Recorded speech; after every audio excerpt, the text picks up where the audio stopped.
you ever have one of those moments in public where you just stare blankly, wondering if you've accidentally stumbled into a B-movie script? Because that, my friends, is exactly what happened to me last Tuesday in the chip aisle. It was a pretty mundane afternoon. I'm Ethan, just your average guy navigating the weekly grocery haul. And honestly, the biggest decision I was facing was whether to grab the family-sized bag of sour cream and onion chips for myself or try to justify a healthier multigrain option. My cousin Paris had just texted me, a non-negotiable demand for chips any kind, just get some, swirling in my mental to-do list. So there I was, caught in a philosophical dilemma between crispy bliss and vague nutritional guilt, when a woman suddenly materialized beside me.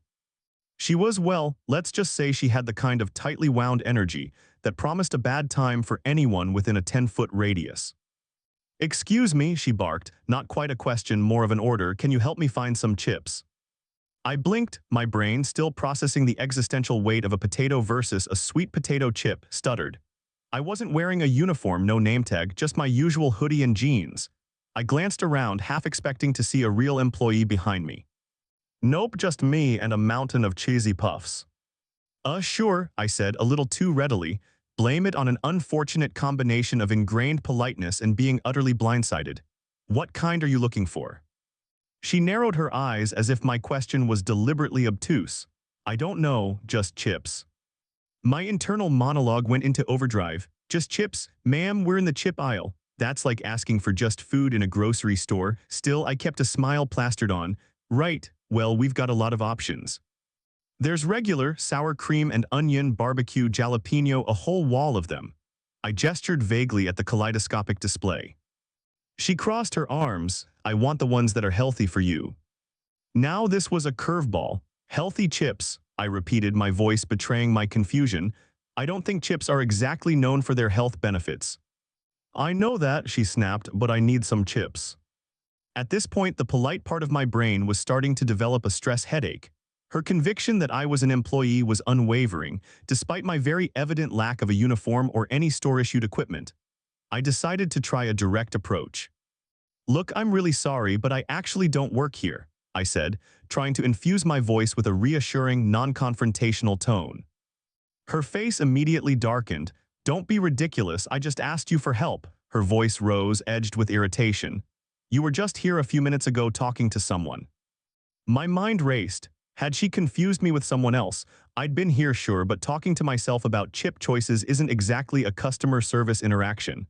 "No, really, I'm just a shopper like you. I was just trying to decide what to get for my cousin." "Don't lie to me," she practically shrieked, her voice echoing a little too loudly in the quiet aisle. "I'm not stupid, I saw you, you work here." Her face was getting red, and her finger was now jabbing vaguely in my direction. My patience, usually a sturdy old oak, was starting to splinter. "Ma'am, I am genuinely not an employee. I don't have a uniform, I don't have a name tag, I don't work for this store." I tried to sound reasonable, but the words felt like they were just bouncing off her wall of conviction. Just as I was mentally preparing for a full-blown Karen meltdown, a head popped out from around the corner of the next aisle. It was Paris, my cousin, her eyebrows already halfway to her hairline. "Ethan, you need help with those chips?" she asked, her voice laced with amusement at the scene unfolding. The woman immediately rounded on Paris, seemingly invigorated by a new target. "He's refusing to help me find chips. He clearly works here and he's being incredibly rude." "He's not being rude," Paris said, her voice dropping a notch, her eyes on me, then the woman. "He doesn't work here." "Of course he does," the woman screeched, her voice now a full-blown yell. "He was just here a few minutes ago and he's deliberately ignoring me." I finally gave up on polite. "Lady, I am not employed by this establishment. I don't care what you think you saw a few minutes ago. I'm just trying to buy some damn chips for my cousin who, by the way, is right here." I pointed at Paris, who was now fully out of the aisle, arms crossed, looking thoroughly unimpressed. The woman bristled, opening her mouth to launch another furious tirade, but Paris beat her to it.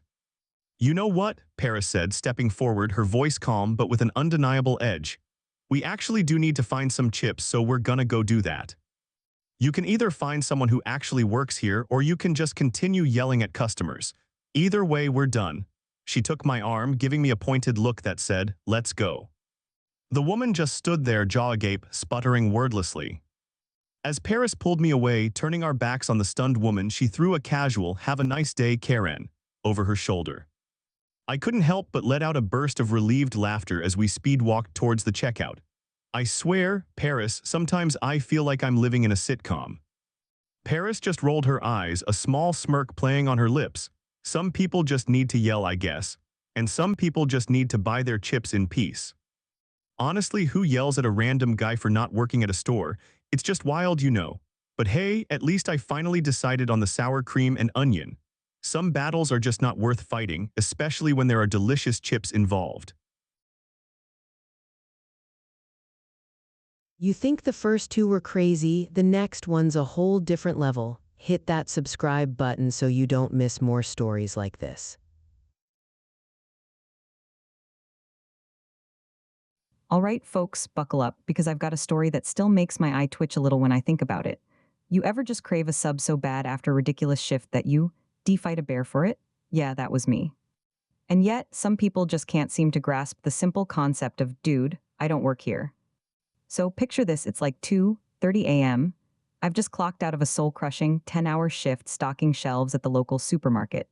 We were seriously short-staffed, so I was running on fumes and pure unadulterated hunger. All I wanted was my beloved footlong from the 24/7 fuel station across the road. My stomach was growling louder than a rusty chainsaw. I finally get my sub, settle into a booth, pop on my headphones, and dive headfirst into an audiobook. I was completely gone, lost in some epic fantasy world, savoring every bite of that beautiful, beautiful sandwich. The gas station was quiet, just the hum of the refrigerators and the occasional car pulling up outside. It was pure bliss. Or so I thought. Suddenly, a shadow fell over my table. I barely registered it through my peripheral vision, still absorbed in my story.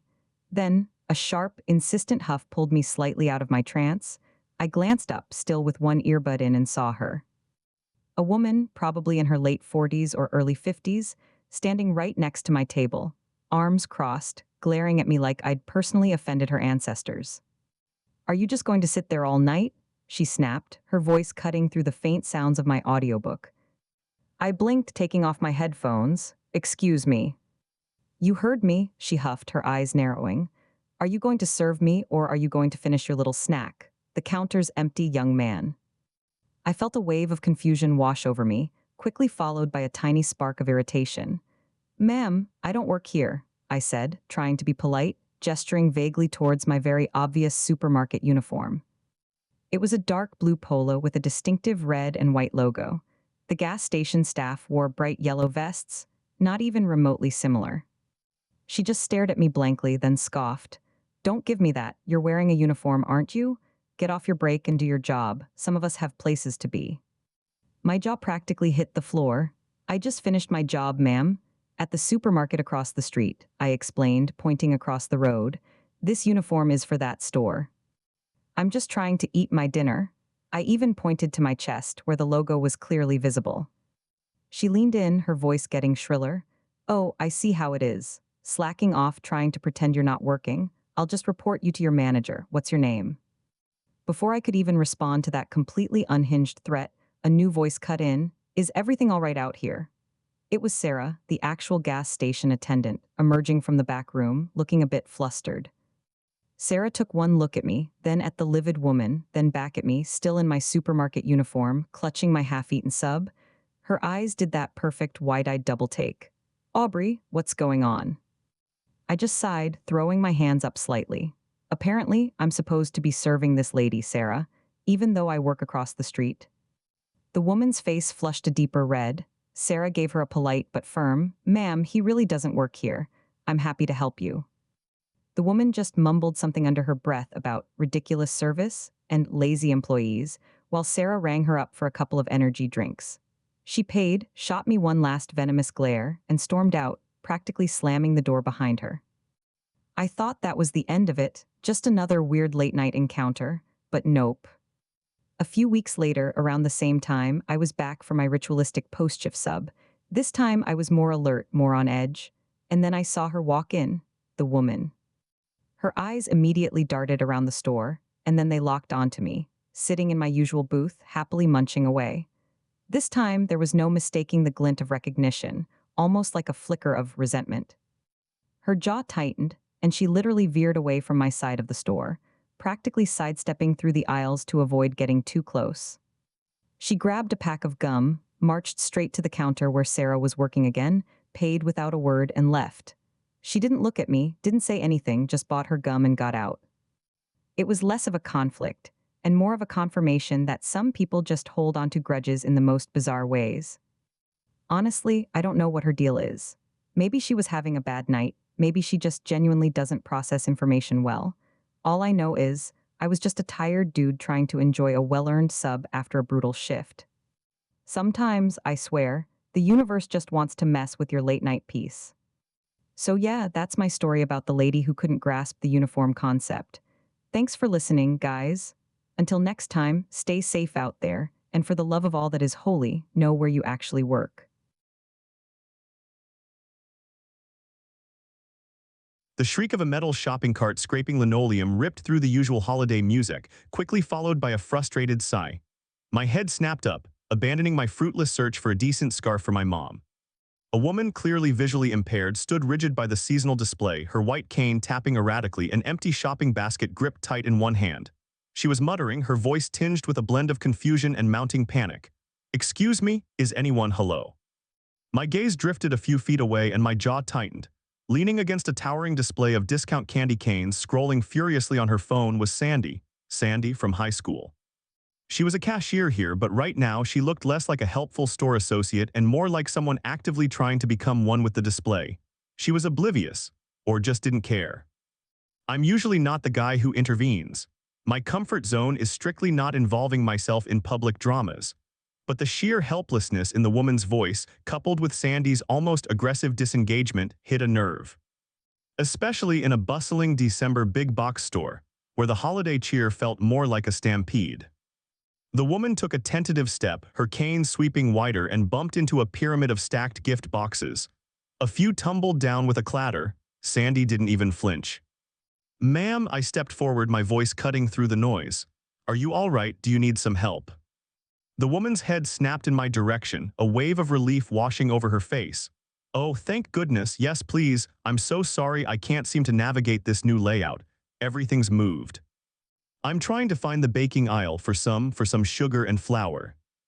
I gave Sandy one last pointed glance. She was still glued to her phone, a tiny smile playing on her lips at whatever she was reading. My blood simmered, but I pushed it down. Right now, this woman needed help. "No problem at all," I said, offering her my arm. "I can guide you. It is a bit of a maze this time of year." I remembered a technique from high school. There was this girl I had a huge crush on, super passionate about accessibility. She'd shown me the ropes literally on how to guide someone visually impaired. Hold your elbow out, let them take it, walk slightly ahead so they can anticipate your movements. It came back to me instantly. As we walked, she told me her name was Carol. We chatted about the madness of holiday shopping, how much stores change, and the unique challenges of navigating the world without sight. I mostly listened, offering small affirmations, just letting her know someone was there. I felt a real connection with her, not because of shared experiences like the original draft misstated, "I'm not visually impaired," but because she was a kind soul who deserved patience. Finally, we got all her items and I led her towards the checkout. Wouldn't you know it, Sandy's light was on. She was still on her phone, but she slowly tucked it away as she saw us approach. "Thanks again, young man," Carol said, her hand squeezing my arm gratefully. "It was very kind of you to help out, especially when, well, you know." Her gaze flickered subtly towards Sandy. She clearly knew what she meant. I offered a polite smile, the internal debate raging. Do I say something to Sandy? Do I ignore her? My gaze met hers, and her eyes widened in a split second of recognition. "Ethan," she blurted out, her voice higher than I remembered. Her face, which moments ago held that bored indifference, suddenly flushed. "Hey Sandy," I said, trying to sound nonchalant, but a small, smug satisfaction bloomed in my chest. "Yeah, it's me, the guy who just did your job for you. Can't believe it's been so long. How have you been?" She took a moment scanning my face, my slightly receded hairline, the beard I'd grown out. "Wow, you've really changed. Grown up." She chuckled nervously, and I could feel my own cheeks heat up. My old high school crush was looking at me, really looking at me. The smugness evaporated, replaced by the familiar awkwardness of a long-lost affection resurfacing. Yeah, time flies, I mumbled, trying to play it cool, though my heart was doing somersaults. As she rang up Carol's groceries, Carol thanked me again, a little too loudly, adding, "It's nice to see some people are still willing to go the extra mile." Sandy kept her head down, her cheeks still red.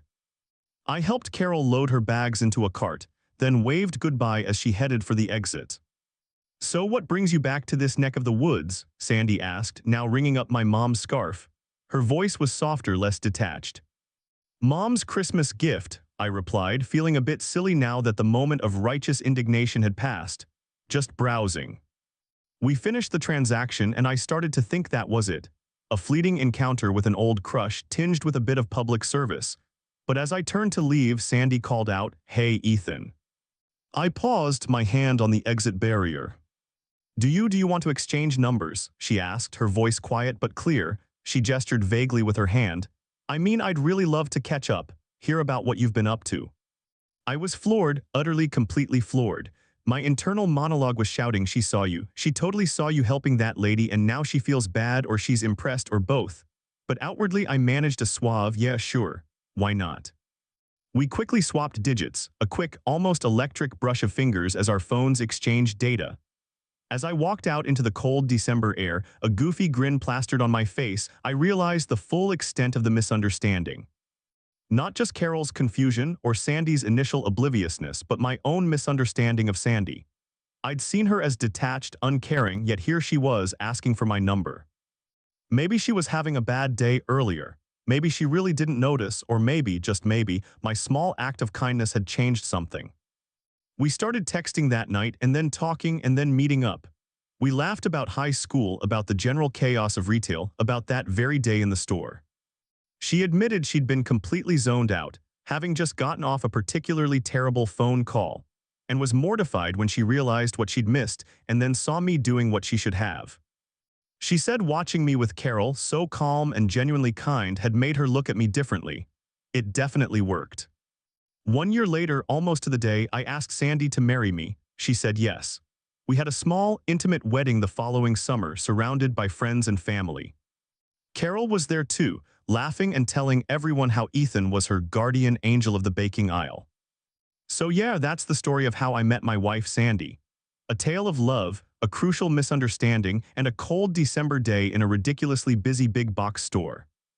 Turns out, sometimes doing the right thing, even when you think no one's watching, can lead you to exactly where you're meant to be. Thanks for listening, guys. Until next time, take care. Feel like keeping it going? Here's a solid pick.